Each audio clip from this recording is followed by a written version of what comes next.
Hello student, मैं राज sir राज physics classes में आपका स्वागत करता हूं। आज हम लोग देखने जा रहे हैं हिंदी के पाठ 2 का विष के दांत। हम लोगों ने पहला चैप्टर श्रम विभाजन और जाति प्रथा का 2 पार्ट देख चुके। अब एक भी क्वेश्चन उस पार्ट से बाहर नहीं जाने वाला है, ये पूरा गारंटी है, ठीक है ना।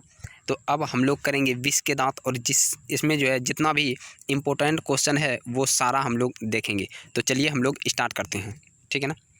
तो आज का पहला क्वेश्चन वह है कि किसके अनुसार सेनों ने अपने सिद्धांतों को बदल लिया था।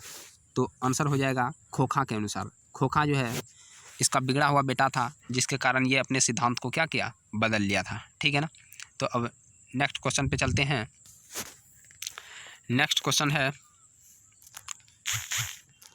ऐसे ही लड़के आगे चलकर चोर गुंडे और डाकू बनते हैं, यह पंक्ति किसने कहा था। तो आंसर हो जाएगा ये सेन साहब ने कहा था, ठीक है ना। ये किसका पंक्ति था, सेन साहब का। तो अगला क्वेश्चन चलते हैं, विष के दांत के लेखक कौन हैं। तो आपको याद रखना है, विष के दांत के लेखक नलिन विलोचन शर्मा जी हैं। तो आपको सारा लेखक और जो लिखे हुए हैं वो याद रखना है, ठीक है ना। तो नेक्स्ट क्वेश्चन पे हम लोग चलते हैं, विष के दांत समाज के किस वर्ग की मानसिकता को उजागर करता है।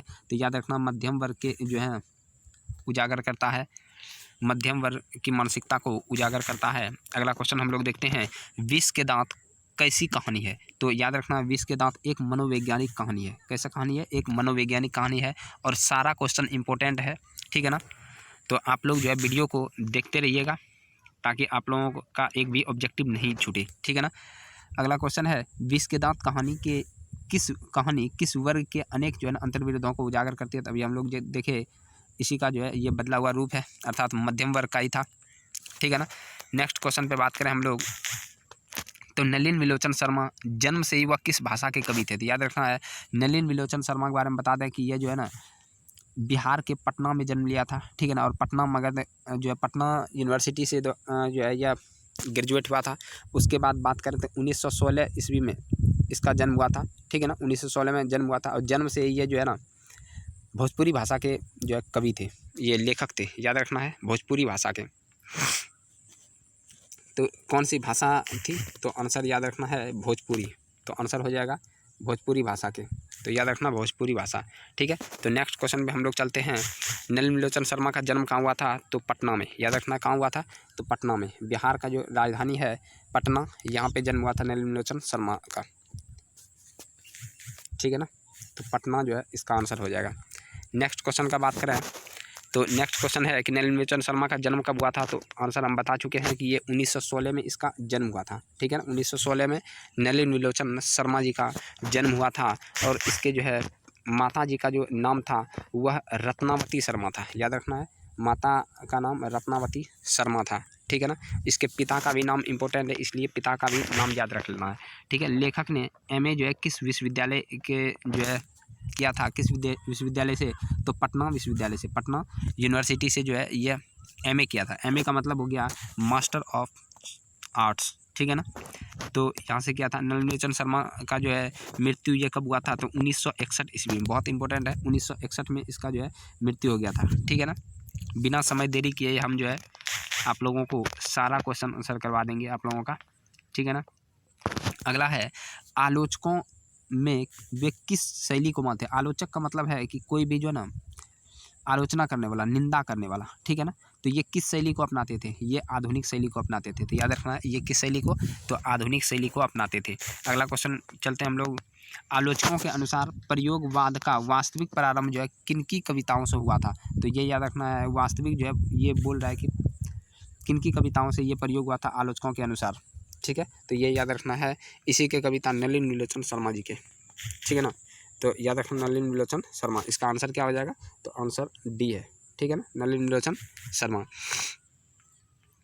नेक्स्ट क्वेश्चन पे चलते हैं, नलिन विलोचन शर्मा के पिता का नाम क्या था। तो याद रखना है, नलिन विलोचन शर्मा के पिता का नाम था रामावतार शर्मा और रत्नावती इसके माता का नाम था। तो ये आपको याद रखना है, ठीक है ना। नेक्स्ट क्वेश्चन पे चलते हैं, विष के दांत कहानी किस वर्ग का विरोधों को उजागर करती है। तो ये याद रखना है, हम पहले भी बता चुके हैं, ये क्वेश्चन मध्यम वर्ग के लिए है, ठीक है ना। एक क्वेश्चन ही दोहरा तुहरा के जो है मतलब अलग अलग तरीक़ा से आ सकता है, इसलिए जो है ये क्वेश्चन दिया गया है। अगला क्वेश्चन है शहंशाह की मोटर कार कौन सी थी। ये बहुत इंपॉर्टेंट है, जो कि आपको किताब में जल्दी नहीं मिलेगा तो फिर दिक्कत हो जाएगा। इसलिए ये कौन सा है, स्ट्रीमल इंड है, ठीक है ना। कौन सा कार था, तो स्ट्रीमल इंड जो है इसका मोटर कार था। बात करें कि जो है शहंशाह की कितनी पुत्री थी, तो 5 थी, ठीक है ना। 1 मिनट, तो चलिए हम लोग देखते हैं शहंशाह की नई मोटर कार किस रंग की थी। तो याद रखना है, नई मोटर रंग का जो है कार था ये काली था, चमचमाती हुई गाड़ी थी काली रंग की, ठीक है ना। तो ये याद रखना है। अगला क्वेश्चन पे हम लोग चलते हैं। तो अगला क्वेश्चन है कि शहंशाह की कितनी बेटी थी। तो याद रखना है शहंशाह के कितना बेटे था, बेटी थी तो 5 थी, और एक बेटा था जिसका नाम था खोखा, जो कि पूरा अय्याश बर्बाद था। लाड प्यार से इतना पला हुआ था कि वो पूरा बर्बाद हो चुका था, ठीक है ना। किसके जो है ना मोटर की चमक दमक का कोई खतरा नहीं था। लेखक को ये जो है शहंशाह को किससे जो है ना मोटर का कोई खतरा ही नहीं था। तो ये इसकी बेटी थी, 5 पुत्री, एकदम सीधी सादी गाय की तरह, बिल्कुल बेचारी गाय की तरह, ठीक है ना। क्योंकि इसको जो है ना ये हिदायत दिया गया था कि तुमको कौन सा काम करना है और कौन सा नहीं करना है, ठीक है ना। इसलिए ये कभी छूते नहीं थे और इसको बड़ा सख्ती से रखा जाता था।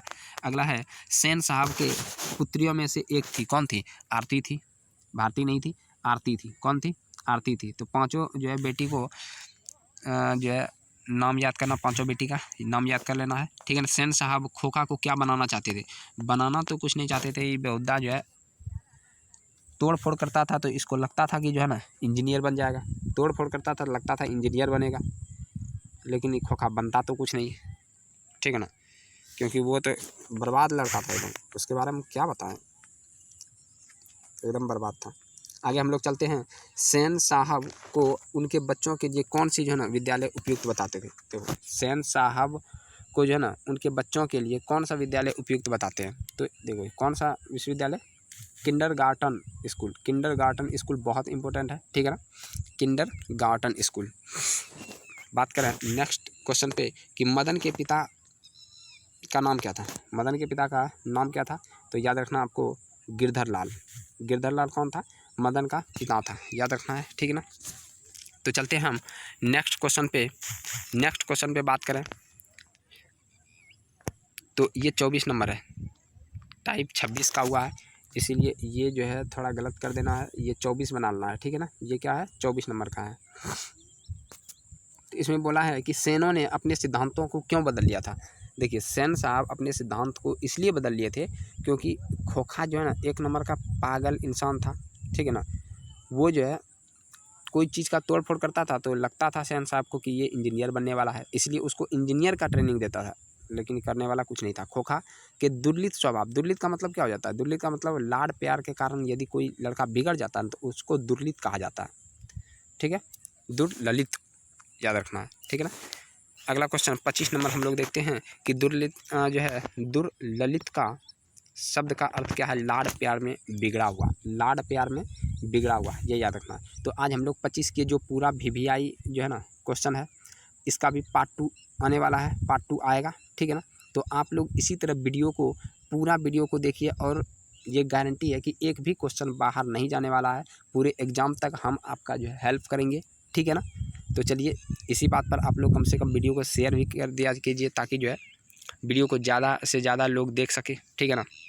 तो चलिए मिलते हैं नेक्स्ट टॉपिक पे पार्ट 2 को लेकर फिर से, तब तक के लिए जय हिंद। आप लोग तैयारी कीजिए बढ़िया से, ठीक है ना।